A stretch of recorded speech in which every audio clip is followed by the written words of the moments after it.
Punën e ka në ambiente të ndryshme, por në një zyre u mblodhen për një arsye. Prokurori specializuar kundër Hashim Kadrive se letrë gjësedimi dhe Jakub Krasniqit. Ish bashkëlutetarët e 4-shës së UÇK-s të hënën sy e vesh i patën ndaj asaj që po deklaronte trupi gjykues në Hag.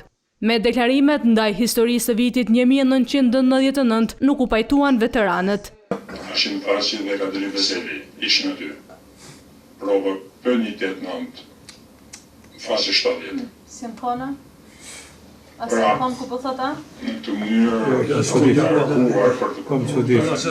E kur prokuroria specializuar tha se Thaçi dhe shokët e luftës duhet të dënohen me nga 45 vite burgim, nuk u prit as pak mirë nga ai që e njeh mirë gjykatën.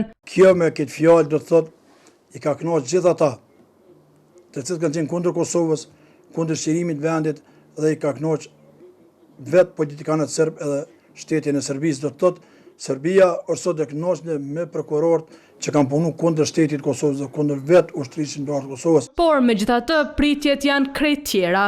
Unë nuk besoj se gjyqtarët do të binë në ndikimin e prokurorëve. Dhash Zoti që kjo gjykatë mos jetë gjykatë politike, po të jetë gjykatë që do të ndajë drejtësinë. Një fillim i tillë në etapën përmbyllëse të 5 viteve gjykim në dhomat e specializuara të Hagës, nga përfaqësuesit e veteranëve u tha se është një motiv më shumë për të dalë kundër kësaj gjykate. Nuk e por sot që ka ndodhur me prokurorët. Është një motiv se qytetarët e Kosovës duhet dalin të protestojnë me 17 shkurt.